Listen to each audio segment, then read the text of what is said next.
I brought this. It was an artist that died in Crestone, and he made these angels for 30 years.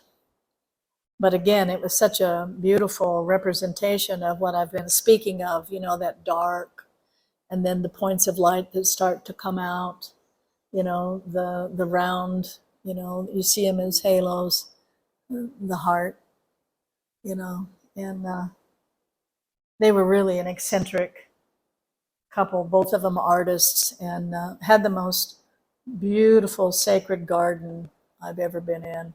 I'm sure not the same as Tim and our friend Jennifer's garden, but it was a sacred, holy space when you walked into it. It was one of the reasons I could move to Crestone, because I could garden. I didn't think you could. But anyway, he made angels, and she was an artist as well.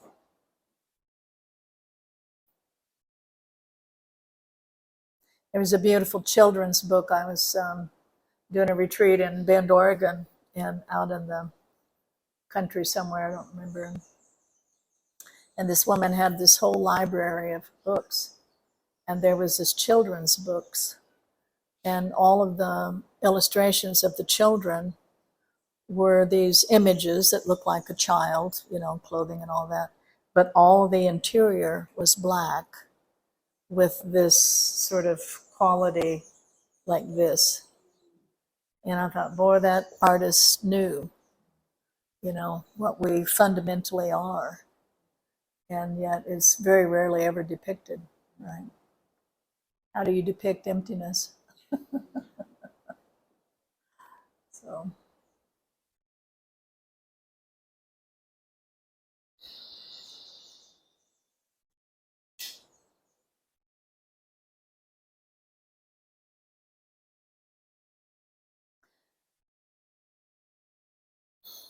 as I said the other day, the guided meditations, though Jennifer did it really beautifully, bringing it into the person. That's, of course, where it has to be and where it has to go. But sometimes I'll push it a little bit and say, let's get out of the person. Let's experience something that is not in form and not habitual and not something that's familiar. And the more you kind of stretch out of that, and then of course it has to come back in the personal, because the physicality is a perfect reflection of the unimaginable mystery of the eternal. Have you found that for yourself? Right. It's just in and out. It's the representation of within is then expressed into the vast unimaginable, microcosm, macrocosm. And we are both. And so to learn to move out of that habitual container is very helpful, because it starts to then allow you to open to what you are, which is the inner and the outer is one thing. And so this is like the hand of spirit, it expresses, but it can't express without the deep mystery, the vast eternal, God, all that is. It doesn't exist. So the more you can move in of that and out of that, I think that's why a lot of the shamanic training was, teaching you to go into, the archetypal world, and, the world of the spirits and the world of the planetary spirits. That's why the earth medicine is so helpful, especially in our particular culture, is it kind of breaks that sense of who we are and what we are, and, that mental concept. I'm not saying that that's just one way. And much of the shamanic training is teaching you to move out of that, and actually to be comfortable, and then to come back in. That's why I like to hang out with the medicine people and the indigenous people, is because they know that. They don't have that division.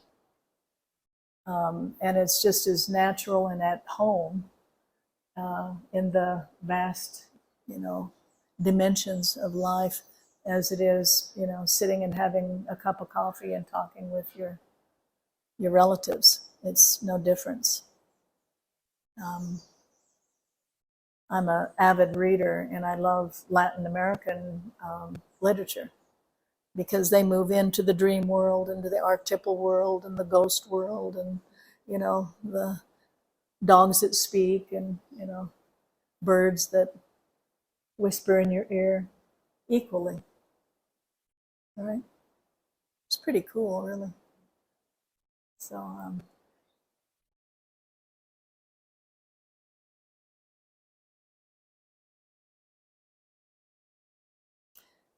I think one of the greatest gifts that can come in when life starts to move through you, and it's what you as a person are looking for, is actually what is moving through you. That's the joke. Where is it? Where is it? Where is it? Well, it's like, coming through you.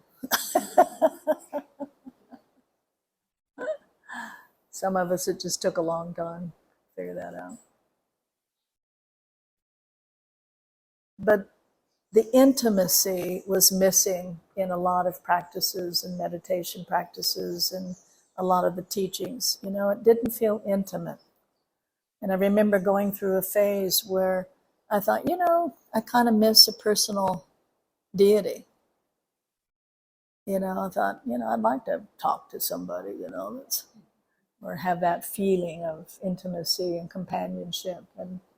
And I did, but it was very vast, and then somewhere along the line, it started to come in, and the inner started to reflect the outer.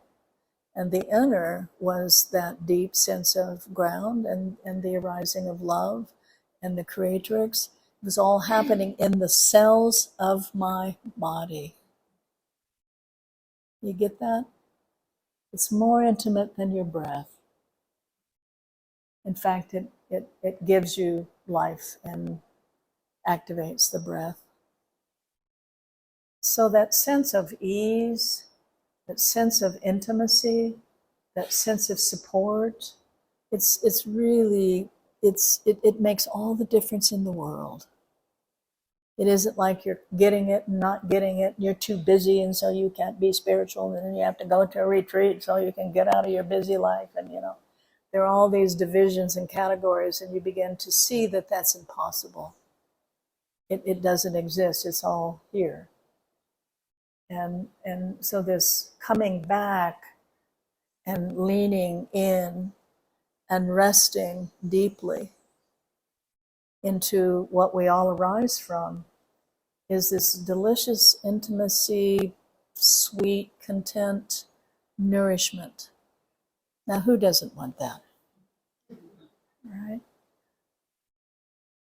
And then just as that is established, and different people find it in different ways. I give it how it was discovered here. And it was coming in the body, not right in front of the body, but actually in the interior of the body, and coming back into the central channel, which is the spine. And the central channel is bigger than the spine. It encircles the spine. And then the spine runs, sort of in the center of it.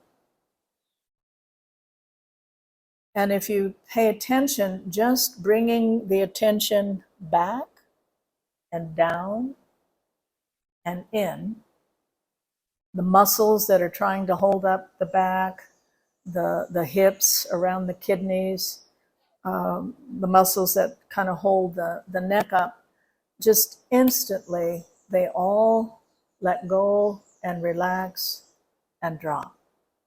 Because the real strength and the real structure within the physicality is the central channel.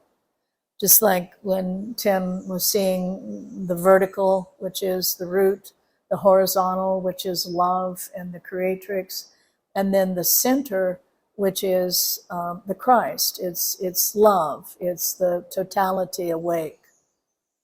And I and my Father are one.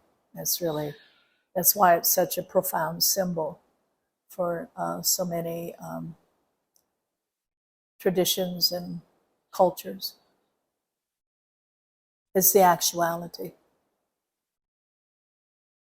And so just sense at home. I am at home, fundamentally at home, here, in this body, exactly the way it is. And that sense of resting, letting it all go. I should be this, I shouldn't be that, I want this, I don't want that, I like this, I don't like that. It's a tremendous amount of internal stress and chaos, really. And just the simple letting that go. Just come back in, drop. The wisdom within you will it will dictate, whether it's like below the belly, down into the pelvic bowl, or down into the sacrum, or for some, it actually is a little bit below the sacrum. And of course, it can drop forever and still not ever find a place of arrival.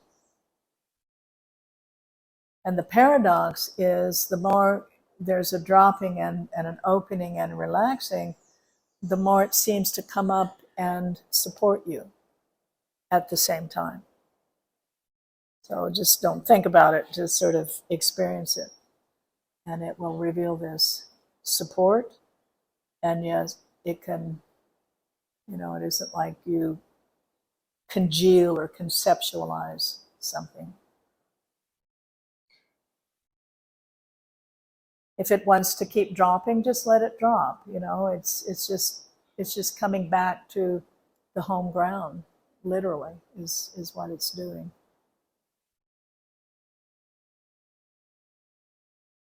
And then since, rather than it being a kind of a narrow channel, it starts to expand and it moves beyond the spinal column, and it starts to fill the inner image of the body. And there is this quality of when you look at night and, there's no other lights other than the stars and the moon, you can look up into the night sky and you can enter into what looks like a flat space, and you can just keep entering and entering and entering and entering into the night sky. It actually welcomes you and draws you in itself. And so there's that sense. It's like it fills the body and it sort of dissolves the boundary of the body, this dark, dark, dark, rich, alive, nourishing, vibrant quality of our shared nature. The animals, the ocean, the mountains, the flowers, all come from this fundamental, the primordial, the fundamental root of everything. And then you sense that before the body, it can move forward into this that is the dark, the silence, the richness, the nourishment, the unimaginable aliveness. It's not dynamic, but it is, it's like a marrow in the bone. It kind of has that quality of a marrow in the bone. And then it's behind you. And again, all around, until the body is like an image, and it's kind of floating, immersed in this rich, nourished, unfathomable, eternal substance called the womb of life. And naturally, it isn't something that you have to make happen. Your identity, your attention, your sense of I,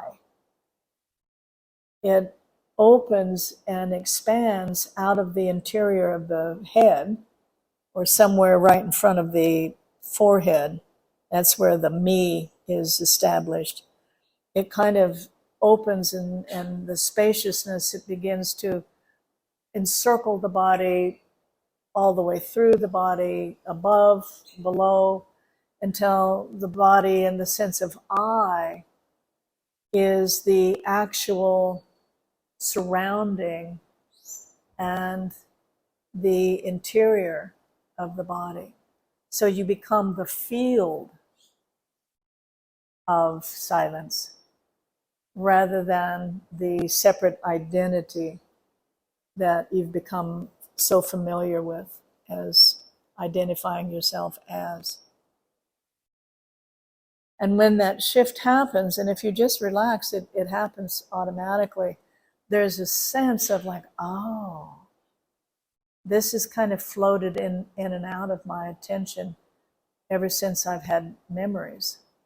And it's it's watching. You know, it's always aware. It's always aware of what is taking place.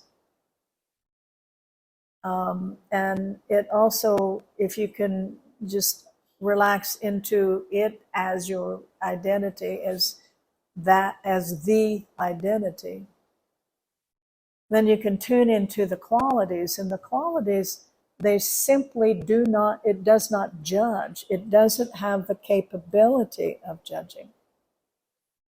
It isn't like being a controlled, good spiritual person that doesn't judge.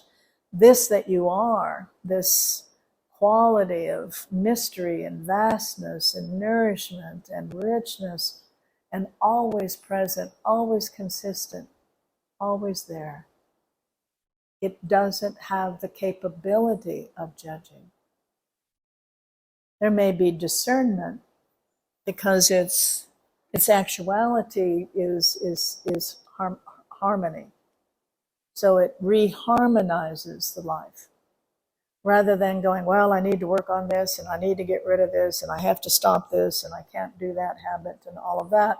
It's like letting the expansion of the identification open to what it actually is. And then uniquely, it reharmonizes your life. It lets go. You don't control it and force it and make it happen. Now, you know, there's benefit of choosing some good habits over destructive habits. But this that you are, it just has its own wisdom and it reharmonizes itself. It's a very, very different perspective. And so the more you can relax out of the separate me perspective into what you are as the perspective, and it becomes familiar. Because right now we're so identified with our likes and dislikes and preferences and fears and conditioning and controls that it's the background noise, right? We're familiar with it.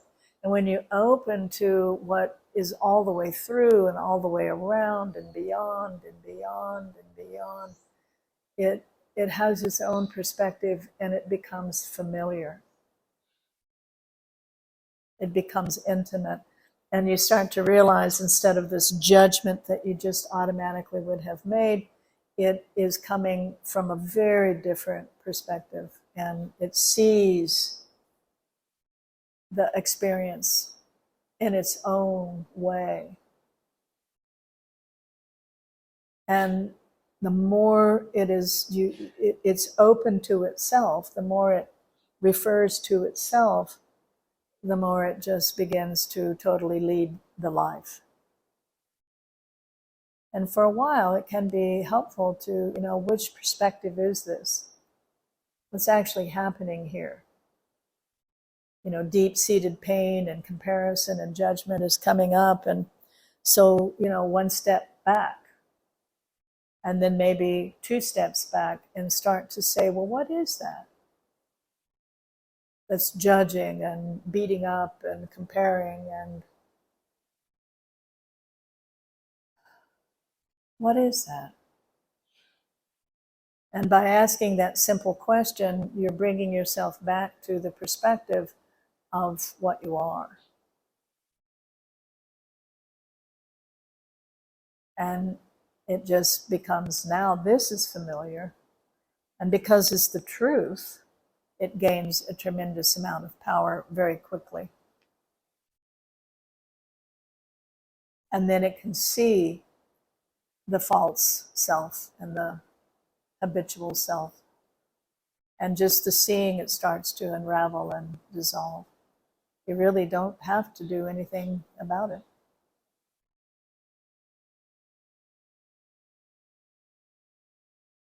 And then there's this quality that also, just out of this dark, rich, unfathomable, ground, primordial, the dark skies at night, whatever is resonant with you, that kind of creates this palpable quality of intimacy, nourishment, wisdom, harmony. All is well.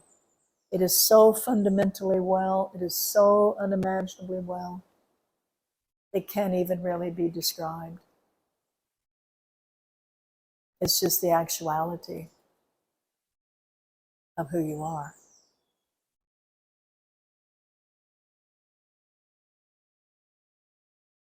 And then there's this quality, and it just is so natural. It's like, this vast beingness, and it's, infinitely still and unimaginably vast, and the great mystery the mind can never really ever slightly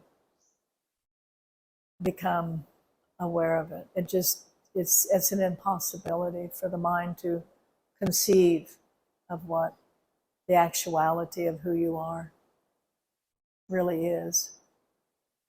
So there's a relaxation of the mind quite naturally. And then it gets on board, it does what the mind is designed to do, but it's not designed to conceive and to take in this eternal womb of everything. And it's almost like a giant, this kind of vast being, and it just kind of starts to coming out of the silence, and it just kind of becomes curious, and it kind of just wakes up, it kind of wants to know itself. And so out of that stillness becomes this kind of very subtle movement. And the movement, in many traditions, it's been seen, and it's seen by everyone who looks. No one sees anything different. This is the great good news. And it's been recorded through thousands and thousands of years, the same seeing. And it's sort of like a clear light. It can be that, just this clear light that lays over the dark. It can be like a luminous quality, just kind of like this shine. And it has this like a light quality to it. We love photographs or paintings that capture this light. And so the light becomes more and more visible and more dynamic. But it doesn't separate out from this dark constancy. It just arises, and the two are one. There's no gap, there's no separation. That's all in the mind. And then it begins to move through the vastness of the dark sky, the dark ground of everything. And perhaps there's the shimmer becomes then like a star, or the shimmer starts to come into some kind of a radiance.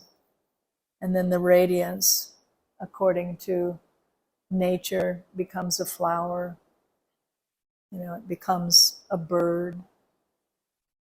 It becomes the human, the animal, the mountain.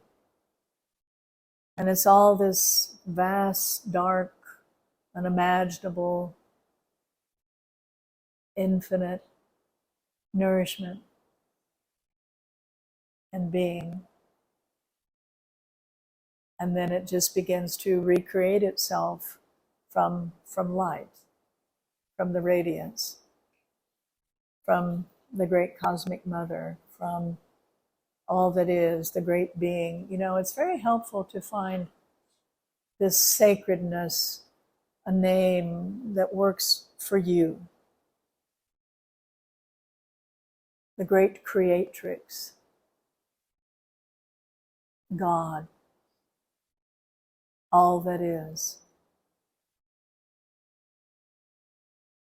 And then again, it's so unimaginably vast and eternal, but it also, in the same, is really quite intimate.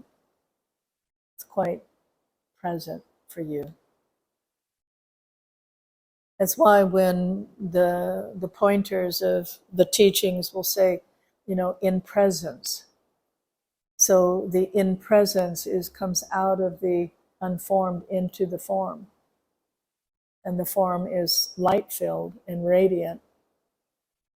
It's composed of love. Your body is composed of love. And the flowers and everything that is in form comes out and is composed of love. The divine, the radiance. These words, they can't even come close. And so if you can open the attention, the awareness until, it goes beyond this room, it goes beyond the sky, it goes beyond even what is the blue sky into, again, where there's no light. It's just infinite. And you just see the myriad forms that are all joined from this black womb and forming themselves in all the images in the myriad of form. It's all connected. All one ground and one expression of itself. And you are that. And as this vastness opens up, you also sense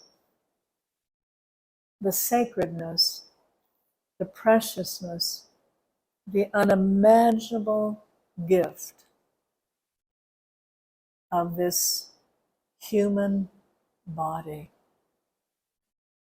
And within this unimaginable eternal vastness lives equally this body that is a perfect replica or mirror of this unimaginable vastness of being. And we get to experience our life from this and as this. There is no separation. It's just one being. And again, not collapsing into this little kind of container called me, which is, we live inside of our heads. It's like a little jail or, some kind of a box. And, we miss the unimaginable miracle of who we are. So not collapsing back into that little box. Always keeping that freedom and that beingness, always keeping that open, always. And yet, it lives within ourselves. It lives within the spine. It lives within the brain and the organs and the channels of this beautiful gift called the body. And within that is the living heart. And the heart has never been divided, does not know division. It just isn't a part of it. And it's uniquely created that intimately speaks to this sense of the person.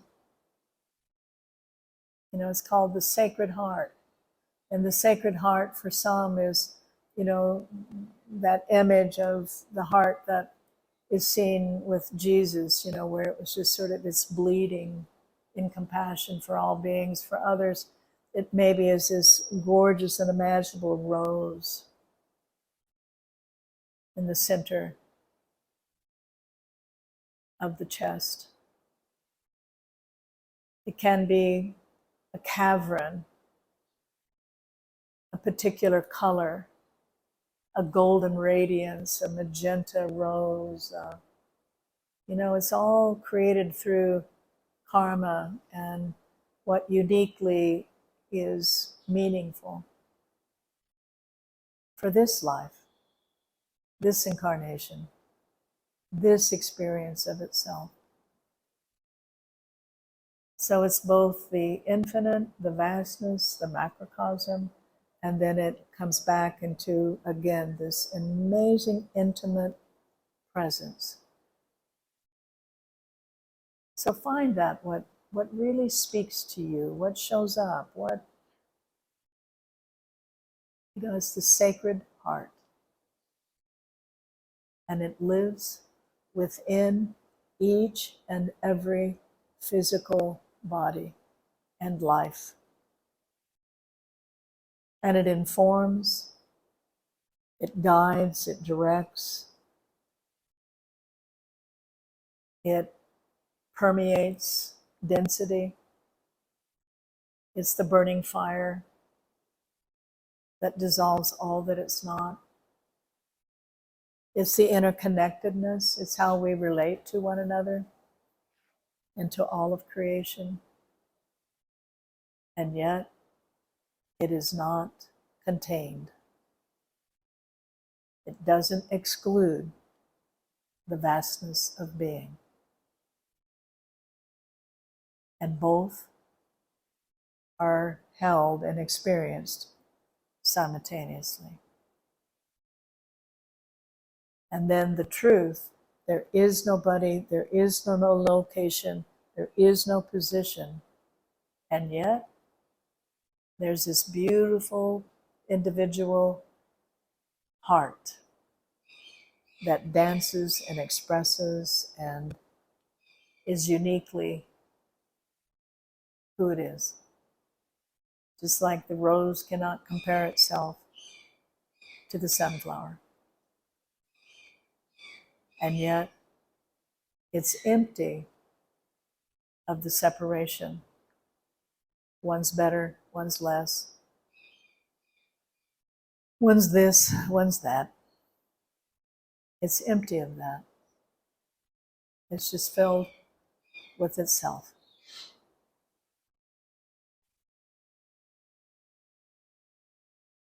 So this is really full awakening. It's not excluding the vastness, the mystery, the eternal, and it's not excluding itself as the personal and the uniqueness and the beauty of that. Both are lived. Both are expressed. And then there's a moment where one lays down and goes back to the flame or the earth, and the other has never been touched. by anything, by any experience. The eternal, that continues before birth, during life, and after death. Same.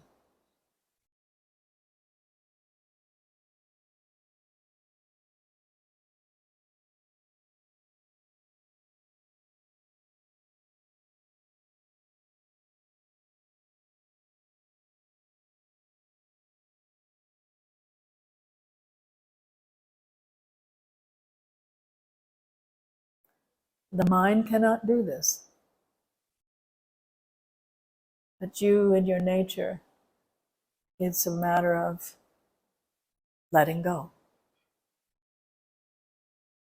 opening up. No container or division or concept. All finds the same.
Just observe and see what brings you back, like a rubber band, pulling you back to a certain thought or a certain image or a certain sensation, and acknowledge, and then just open and expand all around it and beyond it. It will come and go, it's just a unwinding of a clock, a long habitual clock.